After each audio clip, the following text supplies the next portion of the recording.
Existe uma polarização entre tocar de ouvido e tocar lendo partitura. É como se uma coisa prejudicasse a outra, como se uma coisa atrapalhasse o desenvolvimento de uma ou de outra.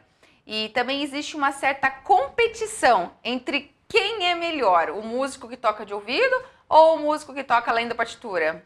Existe essa polarização um tanto quanto infantil e que nada mais se trata do que um mito. Por quê, Daiane? Porque tocar de ouvido e tocar lendo uma partitura são duas habilidades que todo músico, que todo estudante de música deve desenvolver e nenhuma é mais especial do que a outra. Eu já fiz algumas videoaulas aqui no canal onde eu falei bastante sobre isso e eu repito. Na verdade, é uma perca de tempo nós ficarmos discutindo sobre essa polarização, sobre, é melhor que você lê, só toca de ouvido, você devia ficar lendo. Ou, você só lê, você devia tocar de ouvido. Como se uma coisa menosprezasse a outra, como se uma coisa tivesse um peso maior na habilidade musical dessa pessoa. E, na verdade, tocar de ouvido, tocar lendo partitura, tocar de memória, improvisar e ter um domínio técnico instrumental, uma alta performance do seu instrumento, são as 5 habilidades que todos nós devemos buscar e elas devem estar em equilíbrio. Assim, sim, nós teremos uma formação musical ampla, uma formação musical forte, enraizada. Então, a primeira coisa que a gente tem que deixar cair por terra é que essa polarização não faz sentido, tá bom? E que uma coisa não prejudica a outra. O fato de você sempre ter tocado de ouvido não te prejudica e não te impede de aprender a desenvolver a leitura. E o fato de você até hoje sempre ter tocado lendo partitura não significa que você não é capaz de desenvolver a habilidade do seu ouvido. Apenas significa que o estímulo musical que você teve até hoje foi esse. Por isso que você ganhou proficiência nisso. Por isso que você ficou bom nisso e não consegue ficar bom na outra coisa, porque você não está sendo estimulado o necessário para desenvolver essa outra habilidade. Isso é um fato que tem que deixar claro a partir de já. E assim, por que então que você não foi estimulado e não consegue tocar de ouvido? Porque muitas das vezes nós iniciamos um estudo musical focado no desenvolvimento técnico do instrumento. Então, você vai fazer aula de violino ou de violão e você vai desenvolver a técnica do seu instrumento ali, mas você fica com um olhar extremamente focado ali no teu instrumento e dependendo da abordagem, até do gênero do estudo musical, né? Eu digo isso do gênero porque dentro da música erudita, por exemplo, existe algumas abordagens que focam muito a leitura só e não focam tanto o ouvir no começo do seu estudo. Então, dependendo do ambiente que você está, da forma como o seu professor desenvolve o estudo, da escola que você está seguindo, do curso, da metodologia que você segue, não houve um estímulo para nutrir em você esse ampliar da capacidade auditiva.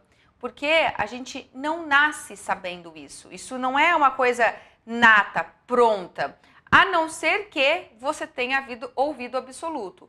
O ouvido absoluto, sim, é uma habilidade que as pessoas simplesmente percebem que tem. Conforme elas vão se educando musicalmente, vão se alfabetizando, vão estudando, elas vão percebendo que elas têm uma facilidade de identificar com precisão a nota, de identificar a altura das notas com precisão. Elas percebem isso e aí sim elas nomeiam e falam, ótimo, eu tenho ouvido absoluto. A maioria dos estudantes e até dos profissionais de música não tem ouvido absoluto e desenvolveram o ouvido relativo, que é o ouvido que permite com que você também refine a sua escuta musical e seja capaz de comparar e de tirar notas, e de tirar melodias, e de tirar solos e de tirar músicas de ouvido.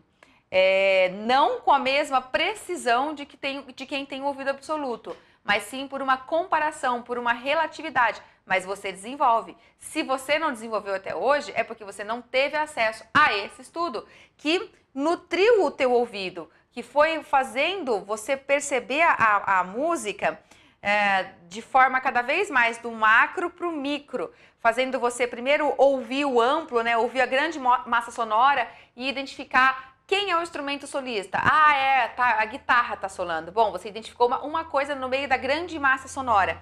E aí você vai aprofundando, vai entrando, vai refinando a sua escuta. Então você identificou um timbre, um instrumento, de repente você começa a focar então naquele instrumento Qual é a altura da nota que ele está fazendo naquele momento? É uma nota mais aguda, mais grave? E aí você vai focando. Como é o ritmo daquela melodia que ele está fazendo? São notas muito rapidinhas? São mais lentas? Como é que esses ritmos vão seguindo, vão obedecendo o pulso? E aí você vai indo. E essa linha melódica, ela é acompanhada por alguma outra linha melódica de algum outro instrumento? Tem algum outro instrumento junto? Ah, sim, tem um outro instrumento percussivo, tem a bateria. Não, não, tem outra guitarra, estão fazendo um solo em dueto ali. Ah, não, e aí você começa a ver, tem um guitarrista que está acompanhando, fazendo uma base harmônica, tem acordes. Ah, e qual que será que são os acordes? Aos poucos você vai entrando na música. É literalmente assim.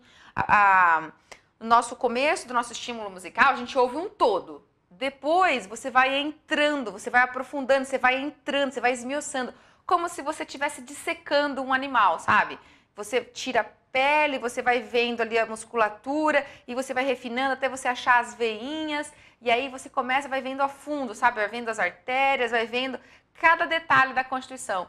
E isso demanda treinamento, não é de uma hora para outra, até porque existem níveis de ouvir do nosso ouvido musical diferente, existe níveis de percepção diferente.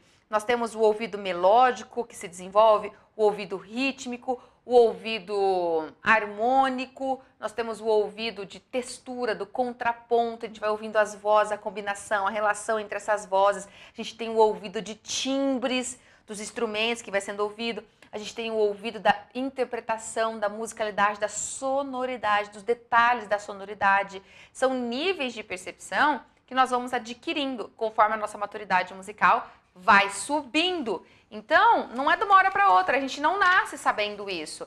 Quem tem ouvido absoluto tem a precisão de refinar a nota. Então, ele consegue ter um ouvido melódico muito fácil, ele consegue ter um ouvido harmônico também muito preparado, porque a harmonia, os acordes são formados pelo conjunto de notas, ele consegue ter uma percepção do ouvido ali de contraponto, porque ele consegue identificar as várias notinhas andando juntas, mas ele vai ter que refinar também o ouvido dele interpretativo, o ouvido da musicalidade, o ouvido rítmico. Então nós vamos educando o nosso ouvido conforme o nosso preparo, o nosso mergulho no treinamento dessa habilidade. Precisa haver um treinamento, isso precisa ficar claro.